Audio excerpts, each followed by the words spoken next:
Bueno, buenos días, buenas tardes o buenas noches. Depende al horario que ustedes van a ver esta clase pregrabada. Hoy vamos a comenzar nuestra clase. En inglés se llama Leading Worship, en español sería Liderando el Culto Cristiano. Y nuestro profesor o instructor para esta clase es el reverendo Adrián García, que lo tenemos recientemente en la Conferencia de California. Él estaba en otro estado, él ya le va a compartir de ustedes, pero él va a ser nuestro maestro para este nuevo curso. Entonces, Pastor Adrián, gracias por tomarse el tiempo no solo para dar las clases, sino para prepararlas y poder equipar a nuestro pueblo, nuestros servidores, nuestros futuros líderes y quién sabe, futuros pastores o pastoras de la conferencia anual de aquí de California. Entonces, bienvenido y gracias por aceptar esta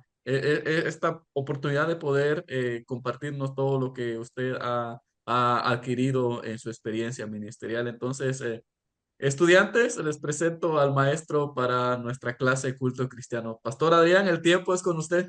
Muchas gracias, Pastor Ervin. Para mí es una bendición poder tomar este tiempo y compartir con cada uno de ustedes un poco de lo que he aprendido durante estos años de ministerio y específicamente cómo liderar un culto cristiano. Eh, Mi nombre es Adrián Martín García. Domínguez es el apellido de mi madre. Originalmente de México, de la ciudad de Monterrey. Ahí nací, ahí crecí, ahí me malcrié y conocí a Cristo. Ahí conocí a Cristo a los 18 años. Entonces, desde ese tiempo, a partir de ese tiempo, el poder entrar en una nueva vida en Cristo y ser parte de la iglesia donde yo me congregaba era una iglesia metodista.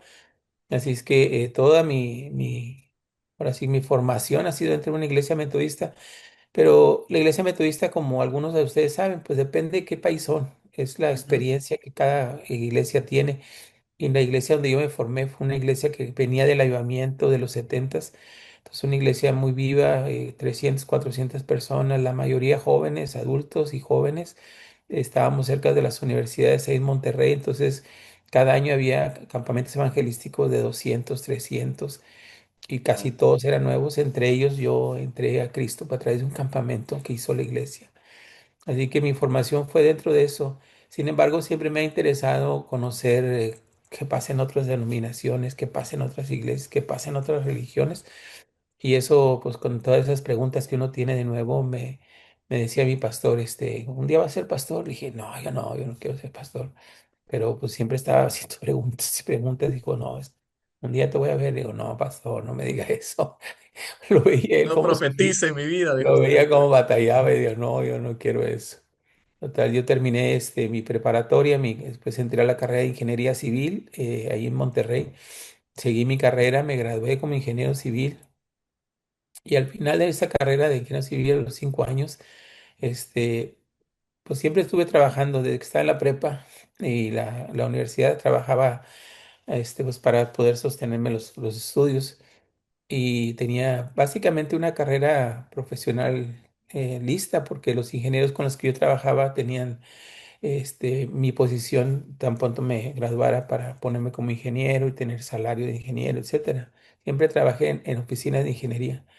Monterrey sí es conocida por una ciudad industrial. Siempre hay trabajo de construcción de todo tipo, en concreto, en acero. Y así que pensaba yo que ese era el plan para mí y siempre lo dije, Señor, quiero servirte con mi profesión. Y llegó el momento que termino mi profesión y me hice novia de la que ahora es mi esposa. Y ella había venido de Laredo a estar en el seminario metodista. Ella estaba estudiando un curso de misiones.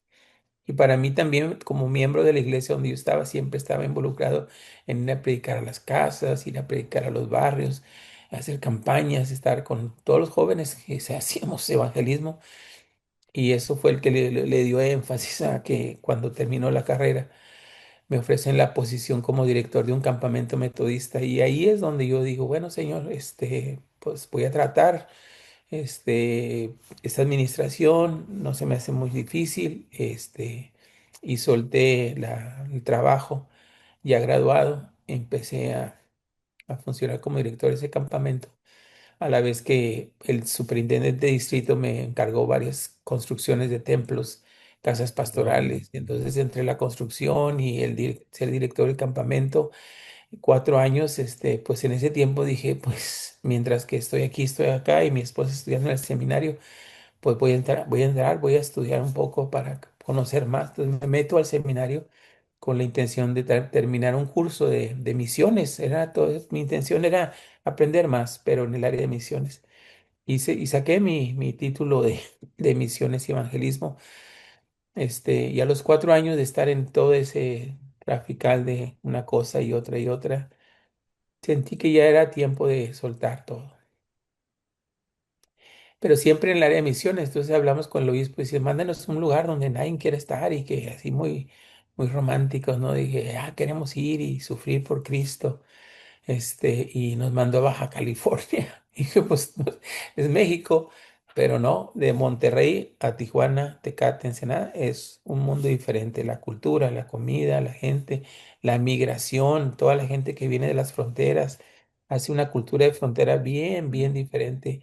Y me dio un aspecto diferente de cómo es la iglesia. Así es que siendo el pastor de la iglesia en Tecate, Baja California, por 2 años, y traficar con todo lo que es los inmigrantes y la gente que deambulaba por las calles. Encontré que hay un ministerio muy grande entre inmigrantes. Ahí fue cuando fueron digamos, mis primeros pasos trabajan con inmigrantes, pero del lado mexicano.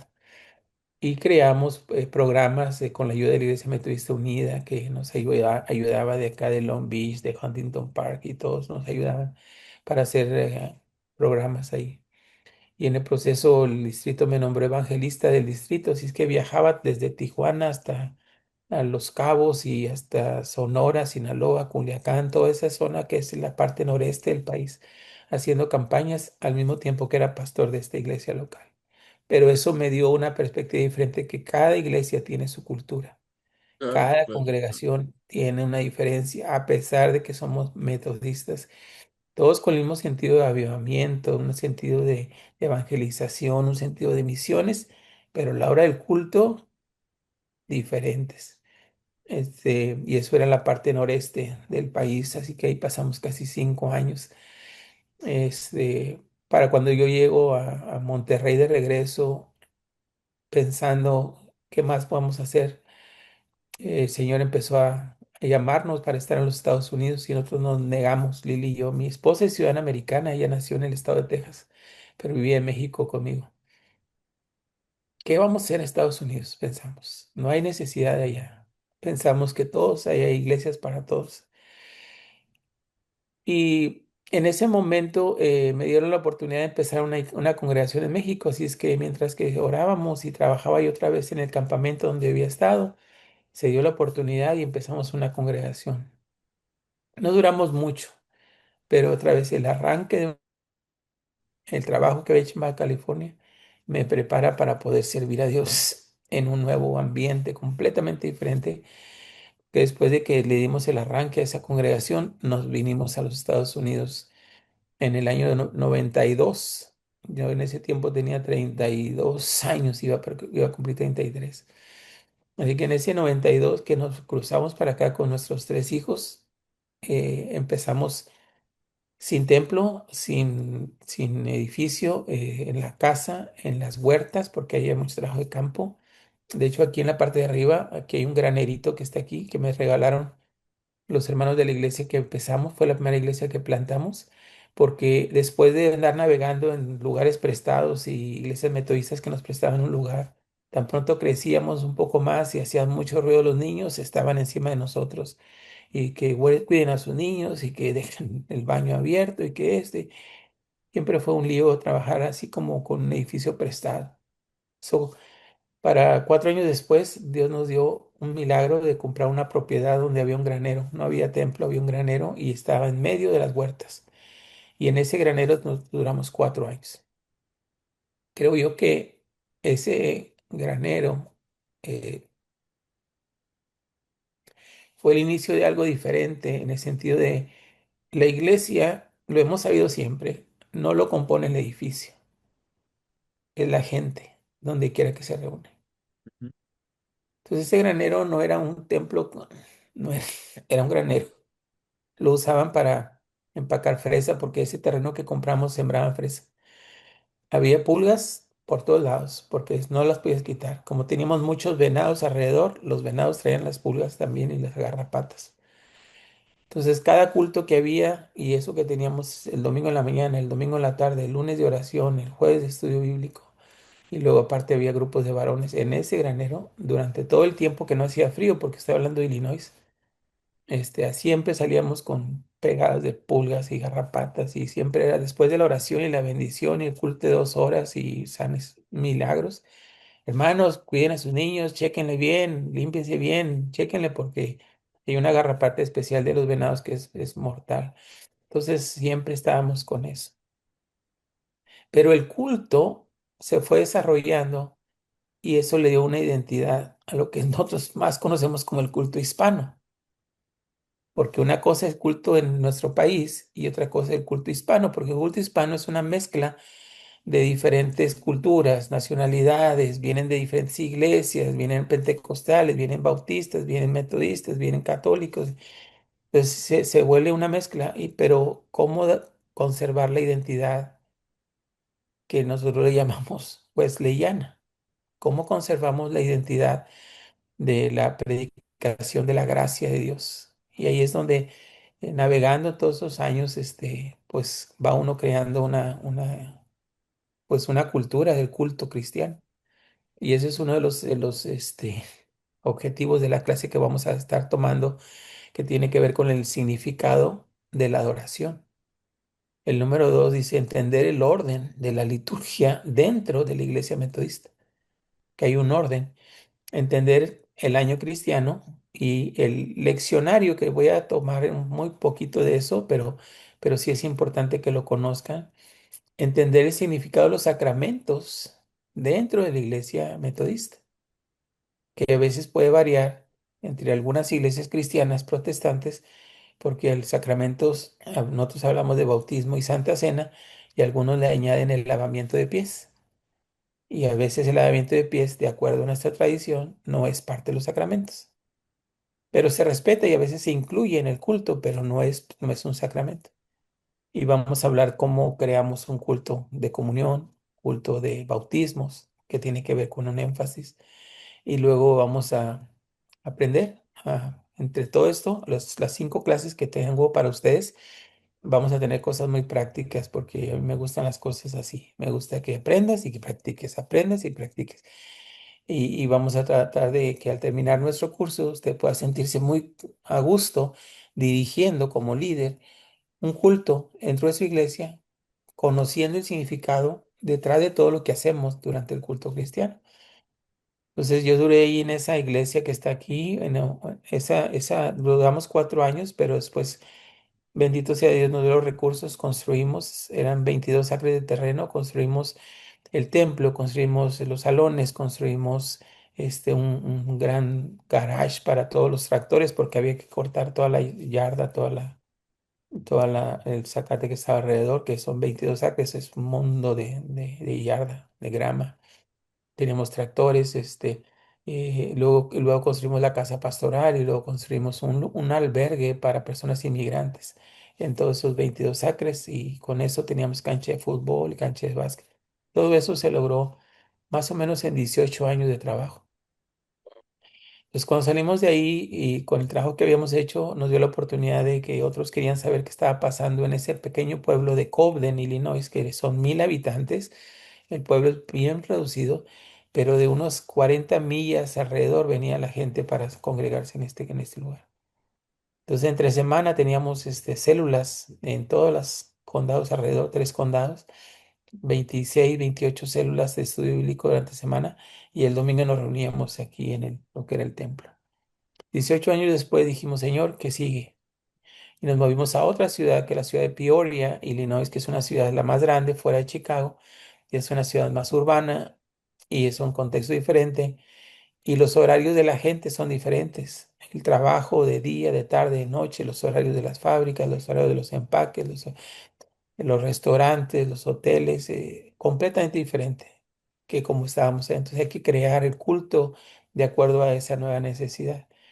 Y duramos ahí 14 años y bendito sea Dios, en ese lugar hay una congregación hispana que está dentro de un templo americano, anglo, a mayoría blancos, pero que nosotros nunca quisimos darle esa identidad separada, quisimos ser parte de la iglesia americana.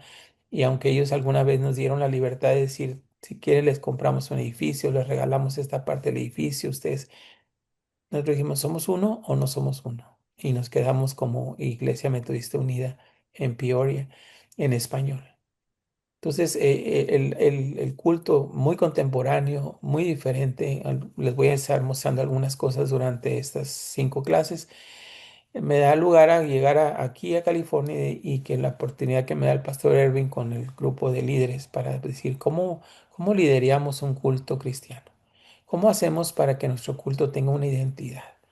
No porque seamos sangrones o que nos sintamos más, pero es que tenemos que darle una identidad, porque la gente viene y se identifica con este tipo de culto y cuando van a otra parte y no entienden, se sienten desubicados y todos tienen su propia identidad, entonces hay que aprender a respetar. Una oración de invocación al principio puede ser una oración escrita de 3 minutos, 2 minutos, y en otras iglesias puede ser una invocación improvisada, no porque sea mala, sino de sale del corazón y puede durar hasta 15 minutos. He visto iglesias que oran así, una persona y luego viene otra persona y 2 personas oran y al principio del culto y se toman 10, 15 minutos, 20. Y luego ya vamos a orar por las ofrendas y el de las ofrendas ora por todo menos por las ofrendas, pero pues ese es el culto y todos felices porque me dieron la oportunidad, el privilegio de orar por las ofrendas. Y el pastor dice, pero nunca oraste por las ofrendas, oraste por los hermanos, los enfermos y que el tío y que el otro y hasta chisme dijiste en las oraciones, pero bueno. Pero ve a uno y dices, es diferente, se criaron así. ¿Mm? O cuando vamos a orar y todos oran en voz alta al mismo tiempo y el que está dirigiendo no está dirigiendo nada, también está orando. O sea, vamos a encontrar de este tipo de detalles dentro del culto cristiano y quisiera que me dieran esa oportunidad para aprender conmigo. Entonces, voy a empezar con un tema que creo que es importante. Creo que puedo compartir ya la pantalla. ¿Ya? De Ya. hecho, lo dejo dando la clase. Ok, perfecto. Este, esta es la pantalla y esta es la lección uno. En la clase de liderazgo de culto cristiano, en nuestro tema del día de hoy tiene que ver con el significado. ¿Qué significa la adoración a Dios? Y cuando hablamos de significado, vamos a tomar este tiempo en nuestra primera clase. Tal vez no duremos 2 horas de clase porque no hay oportunidad que tú me hagas preguntas, pero te voy a dar oportunidad que me hagas preguntas porque te voy a mandar un correo a cada uno de ustedes presentándome y dándote oportunidad de que me mandes la tarea que te voy a encargar al final de la clase y me la mandas por correo. Y junto con eso, si tienes alguna otra pregunta o alguna otra inquietud, me lo hagas saber para cuando lleguemos a la lección 2, vamos a empezar con la tarea. Ahí donde vamos a darle una continuidad para no dejarlo ahí nomás con que ya me la mandaste. Vamos a revisar las tareas, vamos a ver algunas diferencias y algunas preguntas y luego iniciamos con la lección 2. Y al final de la lección 2 voy a encargarte otra tarea y por cada tarea te voy a dar puntos. Por cada persona que participe en el culto te voy a dar puntos en la clase. Por cada persona que ahora sí que esté presente, porque algunos no van a estar. Al menos en esta clase que es pregrabada, la única manera de saber que tú estuviste ahí es que me mandes la tarea. Pero en la siguiente voy a tomar lista para ver quiénes están. Quiero escuchar de ustedes de dónde vienen, cuál es su contexto, en dónde crecieron como cristianos, cuánto tiempo tienes en la iglesia y de qué manera te ha sido de bendición tu congregación. Entonces vamos a dar tiempo en la clase 2. Esta clase uno de la primera lección del significado lo estamos haciendo así en línea porque precisamente ese día, que es el 27 de octubre, creo yo que durante la mañana voy a tener una cirugía que es una cirugía de un solo día. Espero en Dios que todo salga bien, pero prefiero pues grabarla y no tener la presión de que en la tarde tengo que darles la clase. Pero esta clase tiene que ver con el significado de la adoración y empiezo tratando de comentar. De hecho, esta clase te la voy a mandar por correo, ¿ok? Esta clase, así como está, porque es una, eh, ¿cómo le llamamos? Está hecha en Word. La vas a poder tener tú también.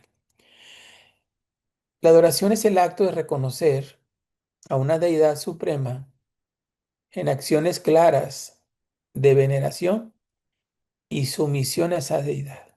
Otra vez, la adoración es el acto de reconocer a una deidad suprema en acciones claras de veneración y sumisión a esa deidad. Ahora, hablamos de adoración en esos términos tan amplios, muy generales, porque no he dado lo que podríamos nosotros sacar como significado de la adoración a Dios, a nuestro Dios, Salvador y Señor Jesucristo. Pero en los términos de que la gente reconoce que es adoración, la gente en todo el mundo.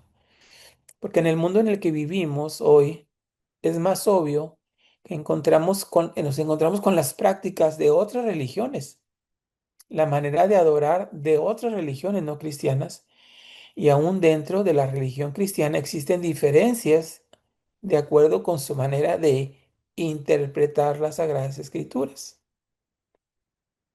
Y cuando hablamos de tenemos hoy esta oportunidad de ser testigos de las prácticas de otras religiones por a través de los medios sociales, por ejemplo, ya sea Facebook o Instagram o algún otro medio, el YouTube. Y puedes tú darte cuenta de cómo son los cultos de adoración de esas religiones, cosa que antes no teníamos esa opción, pero hoy crecemos con este nuevo sistema de Internet y podemos observarlos, pero si los observamos sin el conocimiento de lo que significa, no nos dará la suficiente información para poder interpretar. Por eso esta clase, precisamente esta clase uno tiene que ver con qué es lo que hacen, qué significa para ellos. Y después terminamos diciendo qué significa para nosotros. Entonces, ¿qué significa adorar? Bueno, para eso depende del contexto en donde estás, la religión, la geografía y su cultura. Al hablar de geografía me remonto años atrás cuando en alguna parte, estando en México, eh, invitábamos a la gente a venir al culto y cuando llegaban nos dábamos cuenta en esas regiones remotas, en la Sierra Tarahumara, que es en Chihuahua, que la gente caminaba horas, 2, 3, 4 horas para poder llegar al culto de la iglesia. Y al terminar, después de un culto largo, y hablo de culto largo y comida después, la gente se regresaba a sus rancherías para seguir la trabajo. Entonces, a veces aún la geografía, como en este caso en Los Ángeles, la hora de tráfico, la hora de trabajo, este, cambia no solamente el horario, pero el aspecto a veces del culto y eso tenemos que tenerlo como parte importante de cómo desarrollar un buen culto cristiano. Entonces, hablemos un poco de las diferencias de culto. Miren, en esta gráfica, en el mundo, hablamos de que hay cristianismo, islamismo, hinduismo, budismo, judaísmo, y le llamamos religiones tribales a las religiones paganas, que no necesariamente adoran a un ser supremo, que algunos lo consideran como ser supremo, pero pueden adorar el sol, pueden adorar la luna, pueden adorar las cosas materiales, el agua, pueden adorar las tormentas eléctricas, etcétera. Eso se le llama religiones tribales. Y algunos tienen sus dioses que son imágenes que ellos han concebido y que así los adoran. Algunas de esas imágenes tienen que ver con imágenes mezcladas entre humanos y animales. Eh, eh, y eso se ha desarrollado desde el inicio ahora sí que de la historia, de la historia de la humanidad. Entonces, ¿cuál es la diferencia? Qué es lo que lo hace diferente y qué es lo que hacen ellos? Entonces, aquí nosotros notamos, por ejemplo, que el cristianismo, que hablamos de religiones cristianas, en la parte más oscura, tiene que ver con, pues ahora sí que todo lo que es América, continente americano, con excepciones en algunas partes verdes que están aquí, que se practican algunos otros tipos de religiones. Pero acá, por ejemplo, en el área morada, está toda la parte norte de África y toda esta zona que son los países árabes, incluyendo Turquía y todos ellos que practican el Islam. Claro que dentro de esas áreas hay grupos cristianos y grupos hinduistas y grupos budistas, pero en la mayoría es el Islam el que predomina.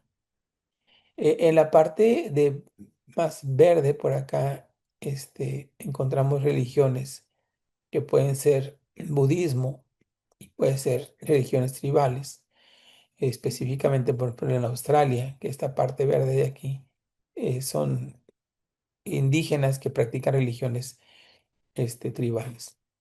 Así que nos damos cuenta de que así como vamos variando todo este mundo, no somos los únicos que tenemos un culto de adoración, lo sabemos, lo entendemos, pero a mí me ayuda el poder ver la cantidad de gente que está relacionada con el culto cristiano. Por ejemplo, se habla de que ahorita andamos cerca de los 8 punto y tantos billones de habitantes en la Tierra y de ahí 2,1, 2,3 billones se consideran cristianos,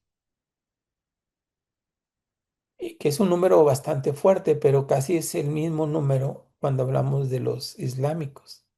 Entre islámicos y cristianos son las religiones en el mundo más grandes y completamente diferentes, aunque tienen los orígenes en Abraham, como es el caso del judaísmo. Para nuestro contexto, el judaísmo y el cristianismo, pues básicamente que vienen de la misma raíz de Abraham, de Isaac, de Jacob. En el caso de los árabes, viene de Abraham y no de Isaac, pero de Ismael. Y de ahí se desprende todo lo que es el grupo árabe. Entonces tienen conexiones similares, tal vez por eso son las mismas este, conflictos que hay en el día de hoy, hablando del 2025 en lugares como Gaza, donde el islamismo y el judaísmo y el cristianismo están enrolados en todo este tipo de conflictos políticos. ¿Cuál sería el orden de culto de una religión pagana? ¿Cuál sería el orden de culto de una religión pagana? Si observamos el pasaje de Primera de Reyes, si tienes ahí tu Biblia, me gustaría que la abrieras. Vamos a buscar Primera de Reyes. Vamos a buscarlo aquí en mi Biblia. Primera de Reyes 20 al 29. Y es la historia de los profetas de Baal. Se los voy a leer y que espero que tú lo tengas ahí y lo leas, porque quiero que me escribas cuáles fueron los tipos de prácticas que hicieron los profetas de Baal. Y ese es el tipo de culto de una religión pagana. Entonces Ben-Hadad, rey de Siria, perdón, sí, rey de Siria, a ver, ¿dónde estamos? Estamos en el 20, aquí. Primer rey, oh, es que 18, me, me brinca el capítulo, creo que. Dice, entonces Acab, que es el rey en ese momento, convocó a todos los hijos de Israel y reunió a los profetas en el monte Carmelo. Y acercándose Elías a todo el pueblo, dijo, ¿hasta cuándo claudicaréis vosotros entre dos pensamientos? Si Jehová es Dios, seguidle. y si Baal, id en pos de él. Y el pueblo no respondió palabra, o sea, el pueblo se quedó callado, porque ese era el conflicto que había en ese momento, que los mismos judíos o adoradores de Dios, el Dios de Abraham, de Isaac y Jacob, también adoraban a Baal, tenían los dos cultos. ¿Hasta cuándo claudicaré? Si Jehová es Dios, síguelo, y si es él. Dice, y el pueblo no respondió palabra. Verso 22. Elías volvió a decir al pueblo, solo yo he quedado profeta de Jehová, mas de los profetas de Baal hay 450 hombres. Dénsenos pues dos bueyes y escojan ellos uno. Córtenlo en pedazos y pónganlo sobre leña, pero no pongan fuego debajo. Yo prepararé el otro buey y lo pondré sobre leña y ningún fuego pondré debajo.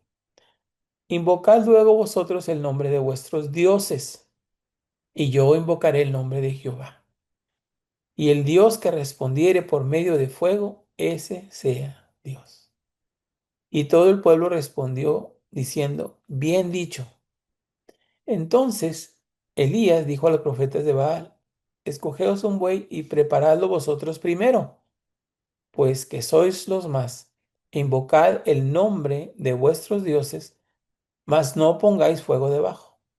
Y ellos tomaron el buey que les fue dado y lo prepararon e invocaron el nombre de Baal desde la mañana hasta el mediodía, más o menos una especie de 6 horas, diciendo, Baal, respóndenos. Pero no había voz, ni quien respondiese. Entre tanto, ellos andaban saltando cerca del altar que habían hecho. Y aconteció al mediodía que Elías se burlaba de ellos, diciendo, gritad en alta voz, porque Dios es. Quizá está meditando, o tiene algún trabajo, o va de camino. Tal vez duerme y hay que despertarle. Y ellos clamaban a grandes voces y se sajaban con cuchillos y con lancetas conforme a su costumbre, hasta chorrear la sangre sobre ellos. Pasó el mediodía y ellos siguieron gritando frenéticamente hasta la hora de ofrecerse el sacrificio, pero no hubo ninguna voz, ni quien respondiese ni escuchase. Entonces, cuando tú lees este pasaje, ¿cuáles son las prácticas de la adoración que se estaban practicando en ese momento por los profetas de Baal? Y quiero que tú me lo pongas ahí, me lo contestes, cuáles son las prácticas de ese tipo de culto, porque al final de cuentas están haciendo un culto, están haciendo una invocación a sus dioses que incluye ese sacrificio de animales que se les sacrifican a sus dioses. Y recordemos que ese tipo de sacrificio de animales también lo tenía el pueblo de Israel. Así que el hecho de que hubiera sacrificio de animales, no había una diferencia en esa parte del culto, del sacrificio. Eh, Sin embargo, se practicaba. No en el día de hoy, al menos no en la manera pública, al menos los judíos no lo hacen, pero esa era parte del culto. Y vamos a encontrar que en el tiempo de, pues, decir, el mismo eh, Caín y Abel ofrecieron su primera ofrenda a Dios, y tal vez sea el primer culto que se registra en la Biblia de cómo ellos ofrecieron en reconocimiento a Dios, a que era su Dios y que Él era el que les daba lo necesario para vivir.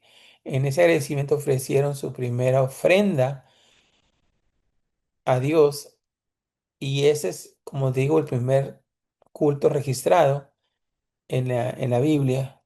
Y después de eso hay otros más hasta llegar a Abraham, en donde se ofrecían por medio de sacrificios de agradecimiento, sacrificios de paz, ofrendas de paz, este, diferentes tipos de cosas, a la vez que se hacían algunas otras cosas alrededor de ese montículo de piedra con leña, con con los animales que están sacrificando. Entonces es parte de entender eh, que los dioses de los, al menos Baal y todos los demás, pero los dioses de los profetas esperaban sacrificios, o al menos eso es lo que les enseñaron a ellos, que esperaban sacrificios. Y como parte de los sacrificios aún se sangraban ellos mismos, que me recuerda un poco la práctica a veces en las procesiones o peregrinaciones católicas, donde ellos practican a veces el sacrificio y el sangrado para que su petición, oración o agradecimiento tenga mucho más fuerza para que Dios le responda. Entonces, esta práctica que se ve hoy en día, que no es nueva porque tiene por lo menos 500 años dentro de la práctica católica, desde esos años, pero hasta viene, se remontan al Antiguo Testamento, el cómo la práctica del sacrificio personal, ¿no? Se les hacía ver como es algo que es agradable delante de Dios y que a través de ellos podían ellos obtener esas bendiciones de parte de Dios y eso era parte del culto en la religión pagana. Pero vamos ahora al el orden de culto musulmán. Es interesante cuando uno empieza a revisar cuál sería el orden de adoración según los musulmanes. Entonces, lo primero que tenemos que notar, pues, es que ellos le llaman no templo, pero le llaman mezquita. Es templo, pero la mezquita, cuando tú oyes la palabra mezquita, estás hablando de un centro de oración musulmán o islámico, digamos, centro de oración islámico. Este, y nos tocó estar en Israel hace ah, algunos años, en el 2023, y las mezquitas que hay en Israel, específicamente la roca que está en el centro, ahí donde está el, lo que es la antigua Jerusalén, y es la que sale en las imágenes de todas estas imágenes que salen en Jerusalén, una cúpula dorada, sí, es la roca. Hay una llamada para la oración a través de música que se escucha en todo Jerusalén, no es una bocina nomás para los vecinos. Tú estás caminando por Jerusalén y escuchas a las 9, a las 12, a las 3 de la tarde, la música, la trompeta, la música, llamando a la oración. Y en forma colectiva, pues donde quiera que estés, si estás trabajando en alguna parque, ahí empiezas tu culto. Y los que pueden, pues llegan a tiempo para estar en la mezquita para tener su culto de adoración. El evento comienza con la llamada a la oración o Adán, realizada con el almuédano desde el minarate. Así es la palabra que usan los musulmanes. Pero digo que es como un tipo de trompeta y luego empiezan los cantores o la música, el que está cantando, para atraer a los fieles a que vengan.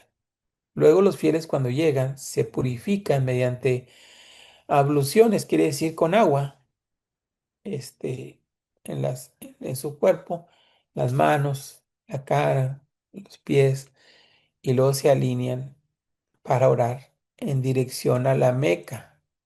O sea que cada mezquita, no importa dónde esté, a la hora de orar, no oran, no solamente oran hacia el frente de lo que es su mezquita, pero es que el frente de la mezquita está orientada hacia la Meca, que la Meca está en Arabia Saudita.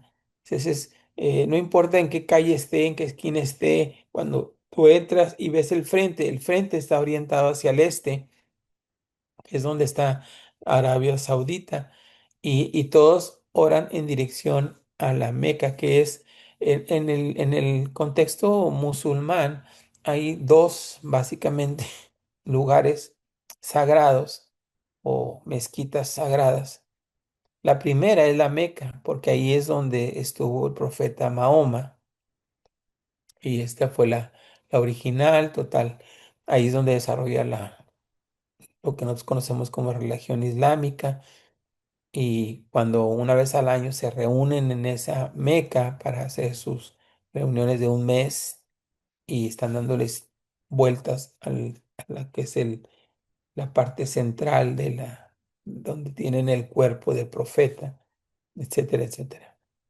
Entonces, se dedican a la oración. La oración en sí consiste en recitaciones del Corán, movimientos rituales y súplicas a Dios. Los movimientos rituales, cuando hablamos de movimientos, es porque hacen esto constantemente, están así constantemente. Estos movimientos son sus movimientos de adoración. Lo que nosotros haríamos es levantar las manos, aplaudir, etcétera. Pero en el caso de ellos es ese movimiento, es un movimiento de adoración.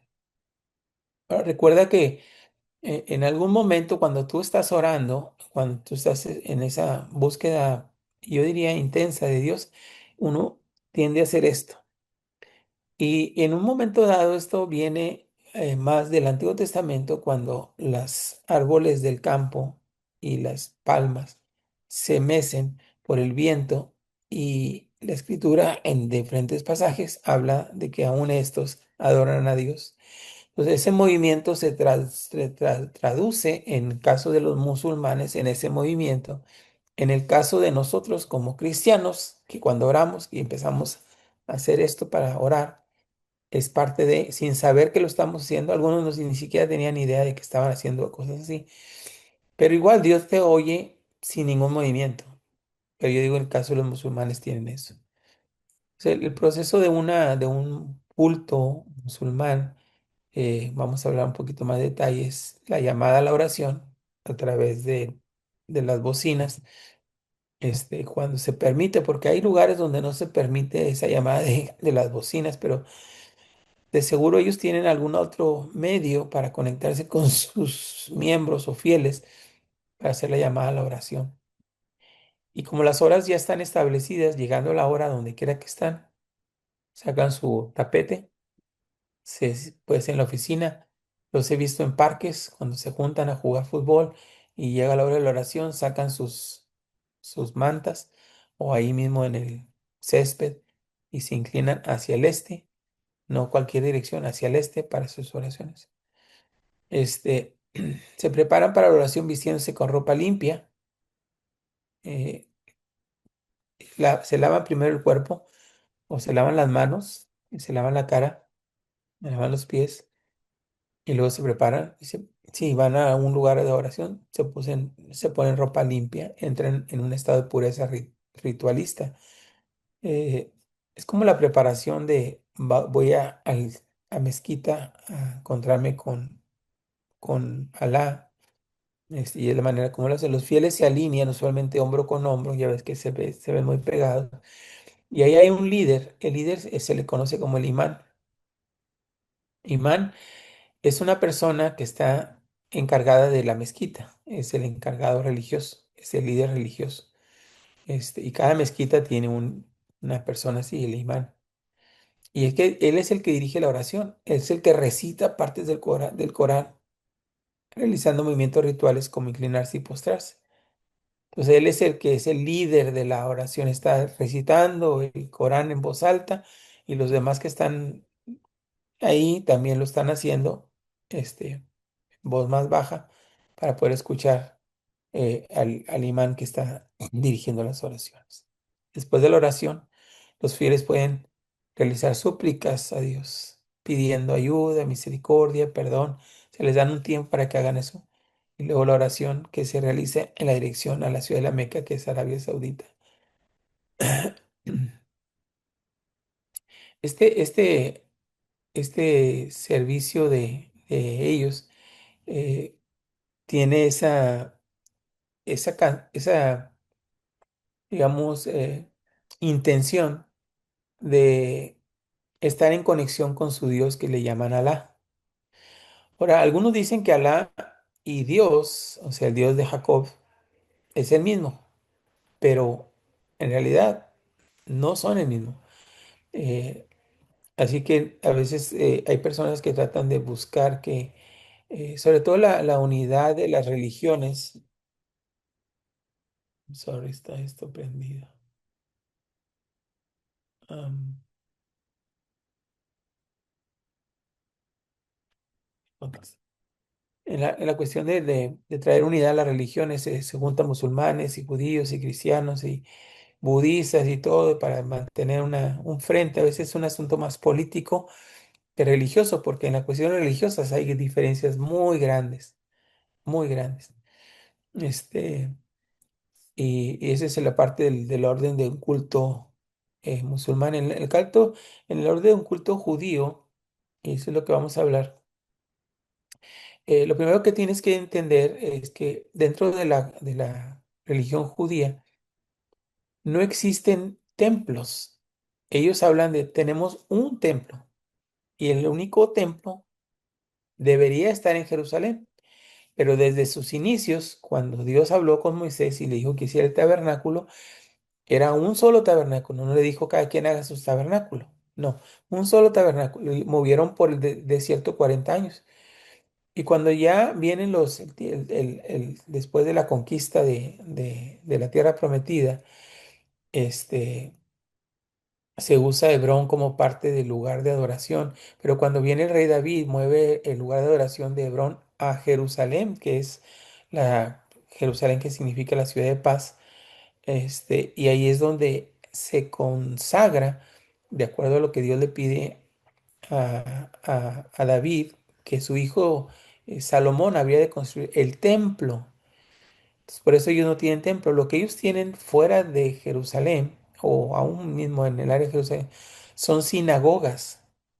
Pero el término sinagoga realmente fue, digamos, desarrollado en lo que es el, la- el tiempo de lo que le conocemos como el tiempo de silencio, 400, entre los 400 años antes de la venida de Cristo.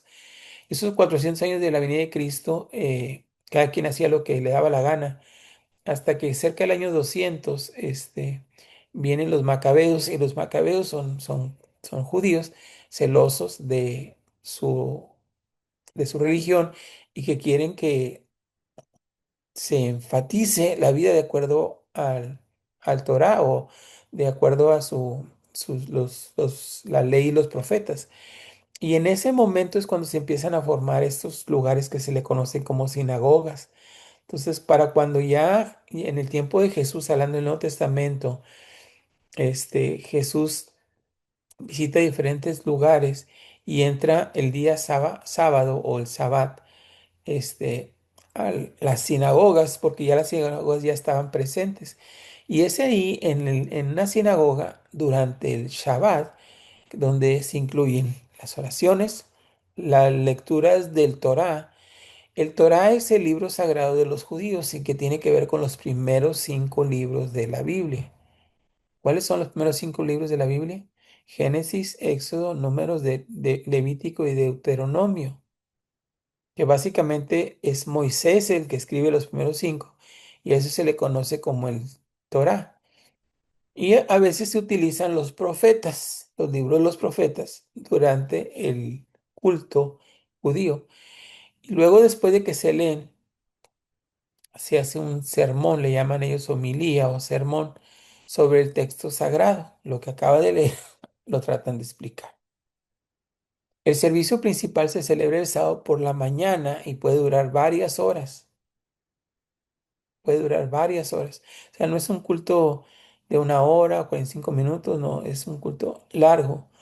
Porque en la práctica lo que hacen los rabís, que son los líderes religiosos de cada sinagoga, al leer el Torá o los profetas y dar la explicación, dan la oportunidad de que la gente participe, los que están sentados ahí, para que hagan las preguntas. Y hay un escriba que está escribiendo lo que está hablando el rabí, al mismo tiempo las preguntas y las respuestas para dejar un archivo de lo que sucedió ese día sábado entre los archivos de su congregación. Esta misma práctica se ha llevado por ya miles de años y de esas lecturas, preguntas, se ha desarrollado lo que, por decir, los 10 mandamientos que nosotros conocemos como 10 mandamientos en el libro de Éxodo, y cuando se han desarrollado en las sinagogas y la práctica de preguntar y responder para ir más a fondo, se desarrollaron no solamente los 10 mandamientos, sino para el tiempo de Jesús había cientos de mandamientos que tenían que cumplir y habían hecho lo que era la práctica de cumplir la ley, algo casi imposible, o más bien imposible para el hombre, porque eran tantos los detalles, por decir, guarda el sábado, guardarás el sábado, porque es el día de reposo. Pero el día de reposo, ¿en qué consiste? Hacían la pregunta y la gente decía, bueno, pues no vas a trabajar. Bueno, ¿a qué le llamamos trabajo? Bueno, pues trabajar es como si estás trabajando en una oficina, pues no vas a ir a trabajar a la oficina. Pero si yo soy carnicero, pues no vas a agarrar un cuchillo. Si cargas un cuchillo el día sábado y siendo carnicero estás trabajando, si no puedes cargar un cuchillo. El que es costurero, si estás caminando en la calle y te ven alguien este, en el día sábado y traes un alfiler en tu ropa, porque normalmente es donde se los ponían, eso significa que estás trabajando. Por lo tanto, si haces algo que rompa el día sábado, has quebrantado la ley y eres digno de condenación. Entonces, todos estos detalles surgían de este tipo de cultos donde se daba tiempo para la explicación. Entonces, ¿qué incluye las oraciones? Las oraciones que se recitan vienen precisamente tiempo de oración personal, silenciosa. La declaración de fe. ¿Cuál es la declaración de fe de los judíos? Es el Shema. El Shema tiene que ver con, vamos a ir aquí a Deuteronomio, que creo que ya algunos de ustedes deben de saberlo, pero déjenme se lo leo directamente de la Biblia. Deuteronomio.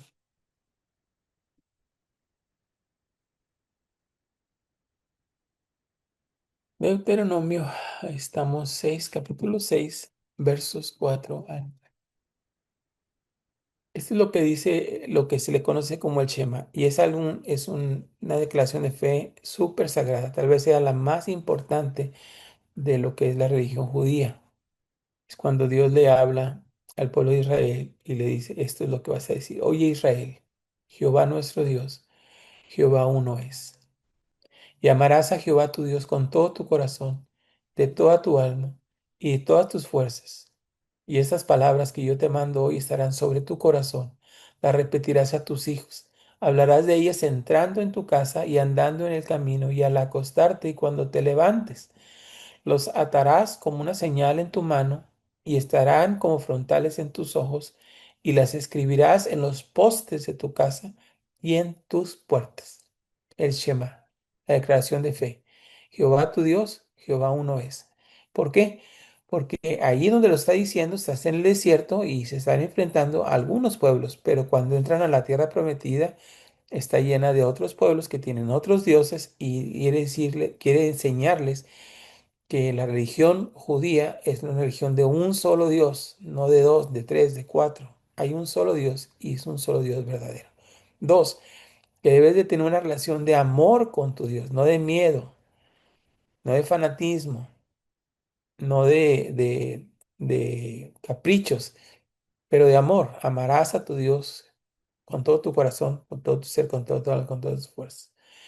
Que de ahí se deduce la parte donde Jesús habla del gran mandamiento de amarás a tu prójimo como a ti mismo. Que debes de repetirlos. Y cuando dice repetirlos, es que el Shema no solamente se dice en el día sábado en el templo, pero se dice en la mañana, se dice cuando sales, se dice cuando entras, se dice cuando te acuestes. Por lo menos 4 veces al día el judío devoto lo repite. Por lo menos 4 veces al día. Lo tendrás en tu mano derecha, porque cuando ellos oran, se amarran aquí a todo el brazo, desde acá, desde arriba, y llegan a una cajita que viene aquí en la mano. Y cuando tú ves, sobre todo si tú ves la oración de los judíos en el muro de Jerusalén, traen aquí amarrado algo. Aquí en la caja está el Shema. Aquí lo ponen dentro de la caja. Y otros tienen la caja también aquí, enfrente, porque es lo que dice, lo atarás a tu mano derecha y a los frontales entre tus ojos. Entonces, cuando ves a un judío orando con esta cajita aquí y esta cajita acá, están usando el Shema y lo están haciendo literal. Y la otra es que lo ponen en los postes de las puertas de su casa. Cuando tú entras ahí, sales de una casa que es judía, tienen esa inscripción, normalmente es de bronce, y adentro de esa, que le ponen dos tornillos, está escrito el Shema. Y cada vez que entran, lo tocan, lo besan, lo repiten y salen. Cuando entran a la casa, lo tocan, lo besan y lo repiten y salen. Porque es lo que dice que lo pondrás en los postes de tu casa y en tus puertas. Entonces, hablando del culto como es, después de la lectura y la homilía, o sea, el rabino y el líder religioso ofrece una explicación o reflexión sobre los textos leídos, que es justamente lo que hizo Jesús cuando leyeron el texto de Isaías. El Espíritu del Señor está sobre mí, por cuanto me ha ungido. Y después de leerlo, dice, esta palabra se ha cumplido delante de todos ustedes. Y después pues, lo quieren matar, ¿verdad? Pero eso es lo que está sucediendo en un culto de la sinagoga. Se recitan las bendiciones sobre el vino, las hierbas aromáticas, la luz de las velas durante la ceremonia, al final del servicio que marca el fin del sábado. Y se incluyen las oraciones por la paz, por el país, por la comunidad judía en general. Entonces, ese es un tipo de culto. Creo que antes de entrar al otro, es importante notar que aunque están adorando al Dios nuestro, al Dios de Isaac, de Abraham, de Isaac y de Jacob, tiene su propio sistema de orden de culto. El rabí y la ropa que trae, las cosas que se ponen en la ropa. A veces he visto iglesias cristianas que cuando alguien les enseña los significados de cada parte de eso, aún del shafar, que es el cuerno de carnero que usan para la trompeta, algunas iglesias cristianas usan el shafar para iniciar el culto. Y empiezo a ver así como ese tipo de mezcla entre judaísmo y cristianismo. Una por darle énfasis a los significados del Antiguo Testamento, pero pienso, y esa es mi manera muy personal, que es un peligro darle todos esos detalles a un culto cristiano. Porque aunque tiene su mérito, habría que tener mucho cuidado porque trae confusión también. Entonces, algunos cristianos empiezan a ser llevados a, dicen ellos, al origen de su adoración, son el judío, y se convierten en el judaísmo. O sea, son cristianos, pero se convierten a ser judíos, van a sinagogas judías, adoran en tiempo judío, pero recuerden que este culto, no considera a Cristo. Aquí en esta parte no hay un mediador que nos haya dado la salvación, no hay una sangre derramada por el perdón de nuestros pecados. Es muy bueno, es lindo verlo, pero desde el punto de vista cristiano. Pero cuando los mezclas, muchos son confundidos en su fe y eso puede ocasionar un problema a la larga, sobre todo cuando se parecen, pero definitivamente son completamente diferentes, porque el judaísmo considera a Jesús solamente como un profeta y no como el Hijo, el mismo Dios Salvador, el Mesías que nosotros conocemos. Ellos todavía siguen esperando el Mesías. Déjenme ir un poquito más rápido. Ahorita ya llevamos más o menos como una hora. Este, pero vamos a hacerlo de esta manera. Dentro de la iglesia cristiana, consideramos a la iglesia católica y la iglesia protestante. Bueno, digamos, lo consideramos porque se consideran cristianos, aunque en nuestro contexto hispano hay una gran diferencia. Pero quiero solamente ponerles esto. Si tú has sido católico, tal vez vas a conectar esto. El culto o el orden de misa católica, si bien es cierto, lo más común que tenemos es el cristianismo, pero es importante notar que hay diferencias entre ellas. Como un ejemplo de esto sería escribir un orden de adoración o liturgia en la Iglesia Católica Apostólica Romana. En vez de que ustedes lo busquen y lo escriben, se lo voy a poner aquí. Es un ejemplo así en general. Empiezan con la procesión de entrada del sacerdote. Entra el sacerdote y sus acólitos, y van directamente y encienden las velas del altar. Estoy hablando de la Iglesia Católica. Luego saludan al pueblo. Luego se reconoce la necesidad del perdón diciendo el yo pecador, es una oración ya establecida, yo pecador, y lo repiten todos. Y luego tal vez si hay un himno, lo canta el sacerdote o algún grupo, y si no, se pasan a la oración colectiva. En la oración colectiva puede ser el Padre Nuestro o alguna Ave María o algún otro de los restos que tienen ellos. Luego tiene una lectura del Antiguo Testamento, un salmo de respuesta, lectura del Nuevo Testamento, otro salmo de respuesta, la lectura del Evangelio y luego la explicación del mensaje del Evangelio. Aquí es donde se repite el credo apostólico.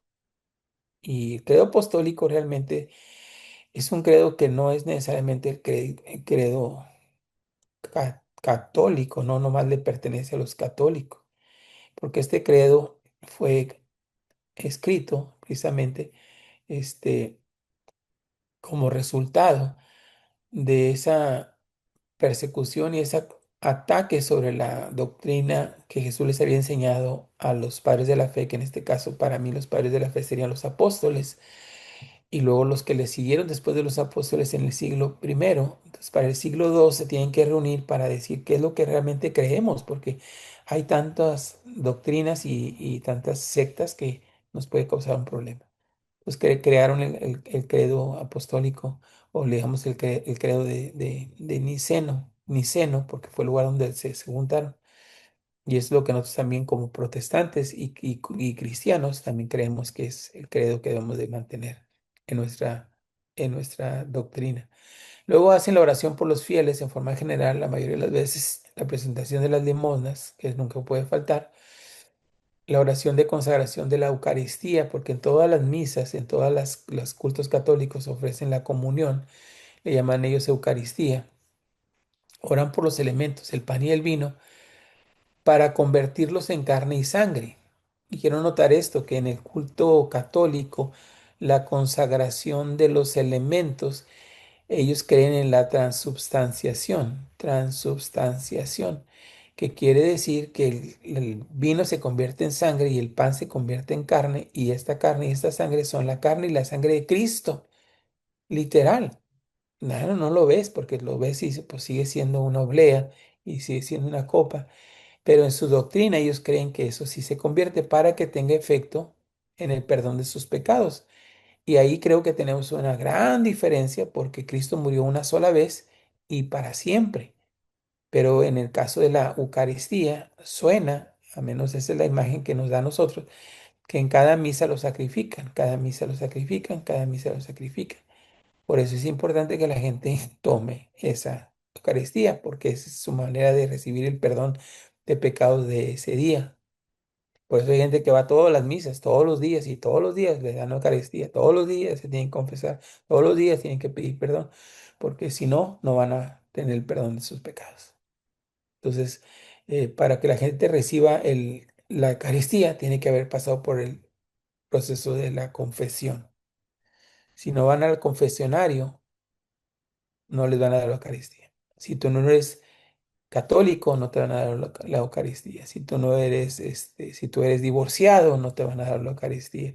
Y así sucesivamente hay muchas exclusiones a la gente porque tiene un contexto diferente.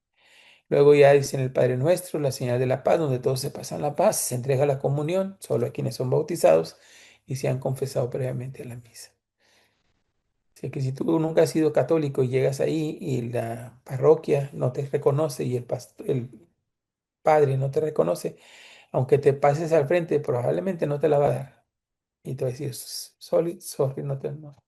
Y algunos pasan nomás y se ponen sus manos ahí porque saben que no la pueden tomar. Entonces digo, ¿para qué pasan? No, pero entonces, La influencia de la teología wesleyana. Ahí es donde vamos a entrar a lo que nos compete a nosotros. Esta es la parte importante.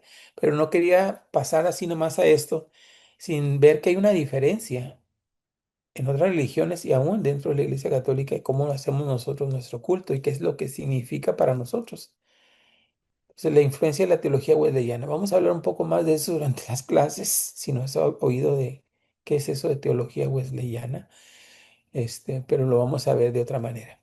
Para poder entender el concepto de la adoración desde el punto de vista wesleyano, arminiano, que son términos teológicos, que enfatiza la gracia de Dios. O sea, nosotros en nuestro culto enfatizamos la gracia de Dios. Si no se enfatiza la gracia de Dios, entonces, ¿qué estás enfatizando? La ley, que tienes que cumplir la ley para recibir la gracia, que tienes que cumplir la ley para recibir el perdón, que tienes que hacer esto para poder que Dios te oiga, o Dios te va a escuchar porque en su gracia infinita, Él acepta tu oración. Entonces, ¿qué es eso o qué significa la gracia de Dios para ti? Es una pregunta que quiero que me contestes. ¿Qué sería lo opuesto de la gracia de Dios, de acuerdo al apóstol Pablo? Y encontramos que Pablo habla mucho de la gracia y la ley, la gracia y la ley. Entonces, no nomás me pongan lo opuesto es la ley, sino la ley y qué significa la ley, de acuerdo a lo que Pablo dice. ¿Qué es lo que entiendes de acuerdo con estos pasajes? Y te pongo algunos pasajes, quiero que los leas y quiero que me pongas qué es lo que tú entiendes de este pasaje. No me pongas el texto otra vez, porque pues ahí está. Para ti en tus propias palabras, sean dos, tres palabras, sean más. Si necesitas más espacio, pues agarra otra hoja y luego me lo mandas. Pero estos textos que he escogido tienen que ver con el trasfondo de nuestro culto cristiano desde el punto de vista de la gracia de Dios. Y quiero que me entiendas bien porque es importante la gracia de Dios. Déjame hacerte un paréntesis.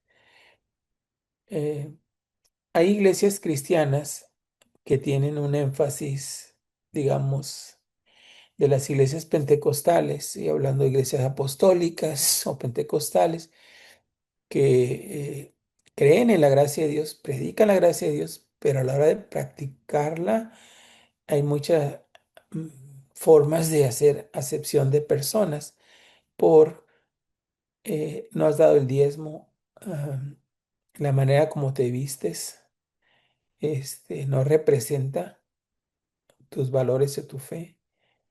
Y eso hace que cuando quieres participar del culto cristiano, eres como un miembro de segunda clase, porque en el término de este grupo es muy importante la apariencia, de manera que si no lo haces, no puedes recibir el perdón de pecados. Vamos a decir que tú entras a ese templo y llevas pantalones, una hermana lleva pantalones y vas a tomar la comunión, no te lo van a dar. Si está en esa línea, no te lo van a dar porque ellos dicen, no, todavía está en el mundo por el hecho de que está ahí vistiendo pantalones. Entonces probablemente te van a parar antes o te van a ir por ti, te van a decir, hermana, discúlpenos, pero si para la próxima puede venir con falda y con todo gusto y porque no te conocen. Entonces, esas diferencias tienen que ver con ley y gracia. Por eso es importante que toquemos este tema. Si la gracia es un regalo inmerecido de Dios y fue así como Jesús murió por nosotros, para que tuviéramos acceso al Padre a través de Él, ¿qué elementos de un culto cristiano con énfasis en la gracia deberían, deberían de estar presentes? Entonces aquí te va otra pregunta. Escribe, de acuerdo con tu experiencia, cuáles son los pasos en el orden de un culto en tu iglesia. Así de memoria digo, ¿cuáles son los pasos del orden de un culto en tu iglesia? Escribe por lo menos 5 puntos. Te voy a dar uno, la oración. Siempre debe haber oración. ¿Qué más hay? Escríbeme por lo menos 5 puntos. Entonces, en esta primera clase quiero que me contestes las preguntas que vienen en este formato. Y como tarea, quiero que el próximo domingo, que va a ser ya prácticamente noviembre, observe los elementos del culto de tu iglesia. O sea, te llevas ahora sí que una libreta y una pluma, un papel, pues no sé si te permiten, pero en el celular, en tu área de notas, ¿cuáles son los elementos que hay en el culto? Y me escribas paso por paso.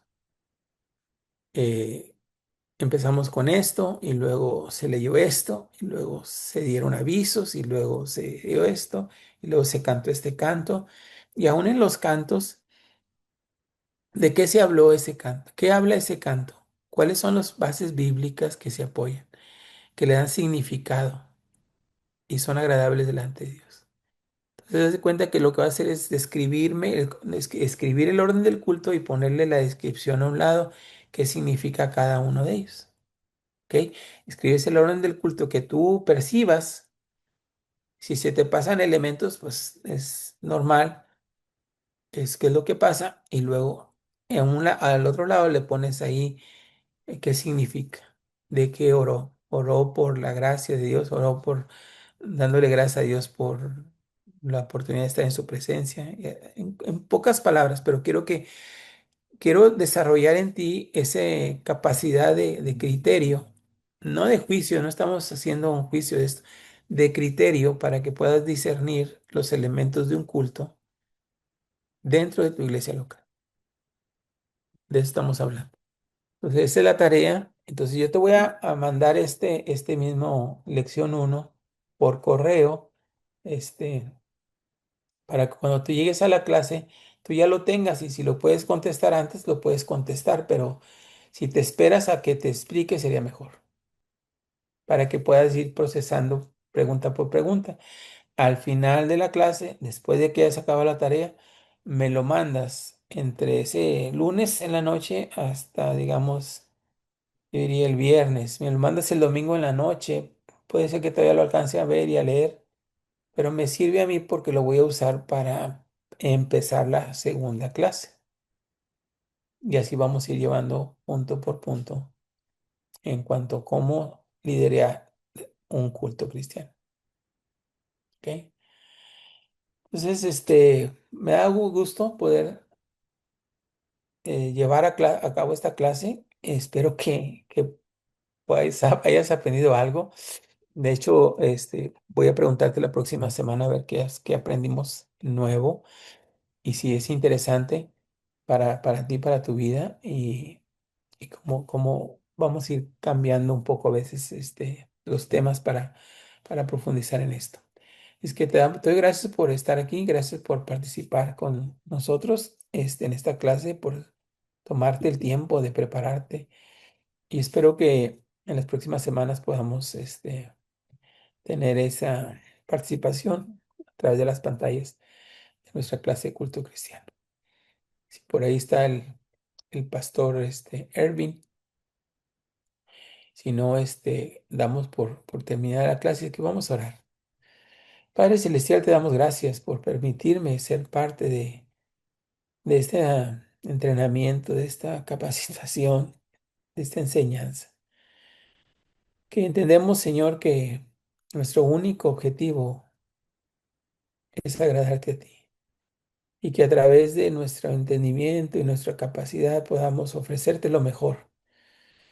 Cada vez que nos reunamos, cada vez que te ofrezcamos nuestra adoración, te ofrezcamos siempre lo mejor. Para ti que sea la honra, a ti sea la gloria, a ti sea la alabanza. En el nombre de Jesús. Amén y amén. Pues gracias, pastor, por la oportunidad y nos vemos el próximo lunes. No, gracias a usted. Entonces, nos vemos el próximo lunes en nuestra clase a las 6:45. ¿Ok? Listo.